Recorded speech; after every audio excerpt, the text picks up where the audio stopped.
The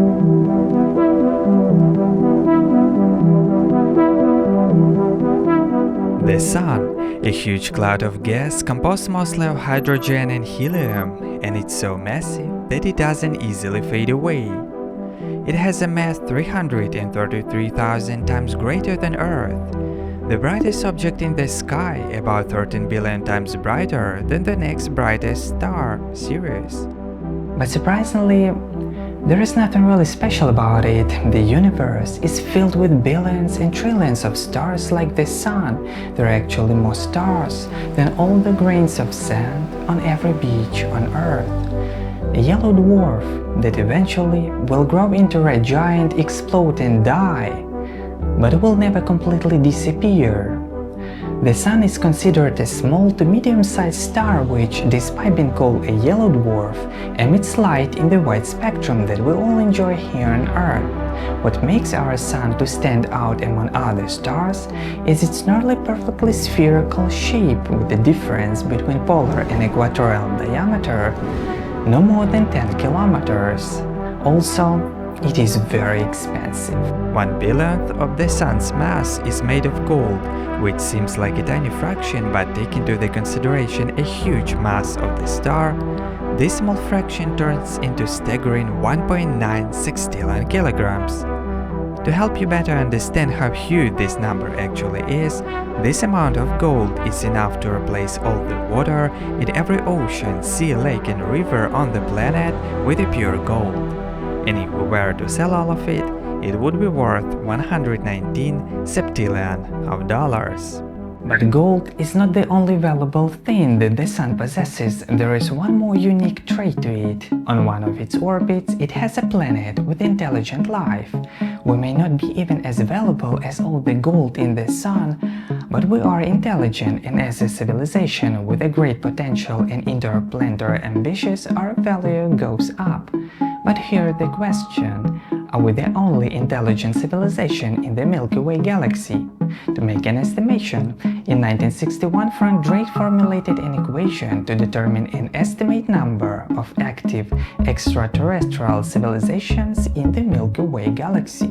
Some of the parameters of this equation are very difficult to estimate, like for instance the last one, the length of time for which such civilizations release detectable signals into space.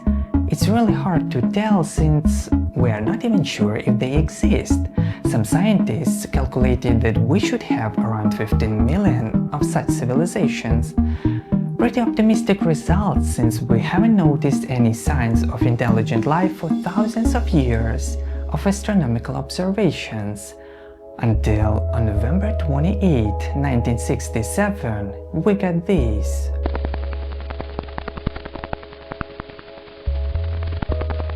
The signal was located around 2,000 light-years away in the constellation of Vulpecula. The power and regularity of the signals were briefly thought to have an artificial nature and led to possibility that it originated from an extraterrestrial civilization, hence the name LGM, which stands for Little Green Man. But it turned out it was just a pulsar, a highly magnetized rotating neutron star that emits beams of gamma radiation from its magnetic poles. Pulsars emit pulses at regular intervals, making them some of the most accurate natural clocks in the universe. So, we should be really lucky that the Sun is not a pulsar, otherwise instead of mild heat, we would receive periodic X-rays along with the lethal doses of gamma radiation. However, the fact that the Sun is not a neutron star doesn't make it any less radioactive. It can still cause problems for us such as sunburns and skin aging, eye damage, heat waves and droughts, damage to materials, and wildfires. This all happens when the Sun in its normal state. But sometimes it releases something called solar flares and coronal mass ejections. The biggest one occurred in 1859, the solar storm triggering spectacular auroras that lit up the skies. Normally visible only near the poles, they were seen as far south as Hawaii and Caribbean. In places like New York and Rome, the skies glowed so brightly that people could read newspapers outdoors at night. The storm caused widespread failures of telegraph systems, which were the primary means of long-distance communication at the time. Telegraph operators reported that some systems continued to work after being disconnected. Fortunately, the Carrington Event occurred before our reliance on electricity and electronics. Had a similar storm happened today, it could have been devastating. Widespread power outages, GPS and communication network failures, disrupted air travel, and economic impact of trillions of dollars.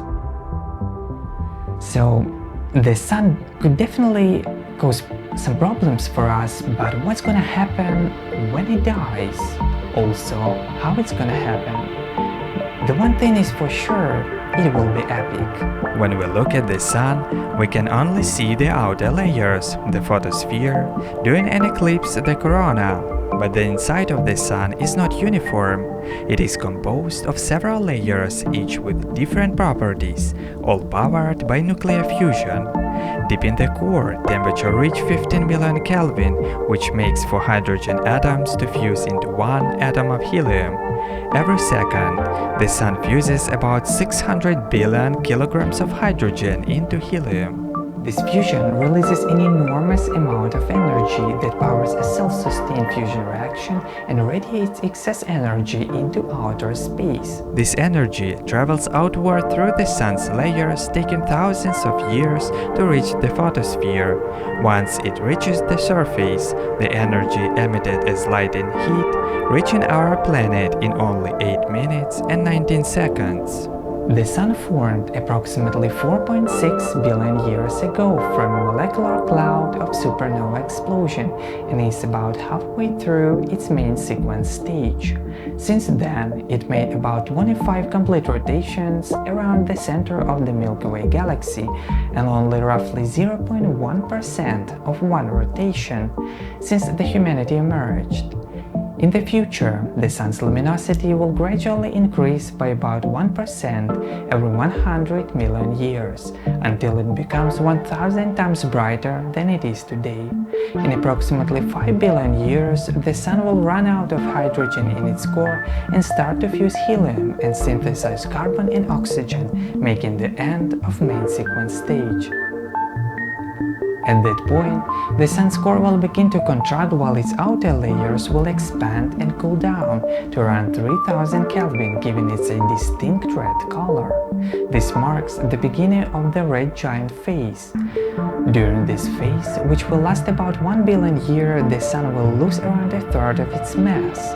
In 7.5 billion years, the Sun will expand to more than 256 times its current size, engulfing Mercury, Venus, and most possibly Earth. By then, it would be a good idea for humanity to find new home, perhaps by terraforming Mars or searching for new planets outside of our solar system. As the Sun runs out of helium, it will become increasingly unstable, experiences rapid mass loss and thermal pulses that cause it to expand every 100,000 years. These pulses will grow stronger over time, eventually on the fourth one, causing the Sun to shed its outer layers, forming a planetary nebula. This phase will be visually striking, similar to the Eskimo Nebula in the constellation Gemini, which is currently in the stage of red giant that has shed its outer layers and is ready to shrink down into a white dwarf. A typical white dwarf is 200,000 times more dense than Earth. This makes it one of the densest forms of matter, surpassed only by neutron stars and black holes. If you fill a soda can like this one with a white dwarf material, it would have a mass of approximately 355,000 kilograms, or like 237 cars like this one. The reduced gravity of the white dwarf will cause the orbits of planets to expand, moving them farther away. The Sun will emit far less light and heat than it does today, leaving a solar system a cold and dark place. Once all the helium is completely fused, the white dwarf will begin to cool down and its core will start to crystallize, forming a carbon lattice similar to a diamond. To cool down completely, the Sun will need about 10 quadrillion years. Then, it will turn into a black dwarf. If the Sun doesn't collapse into a black hole, it will drift through a cold, empty universe with no free hydrogen left to form new stars, and all the existing ones will have exploded and died. This is the fate of the star that once made life on our planet possible. The same star will ultimately lead to its inevitable destruction. One day, the Sun, once the source of light and heat for 8 billion people, will wander aimlessly without purpose or direction. Yet it will remain the most valuable object in the whole universe, not because of gold or diamonds, but because of what it once held on one of its orbits. And this is us, the intelligent life. Thank you for watching. Don't forget about likes and subscription, and I will see you in the next episode.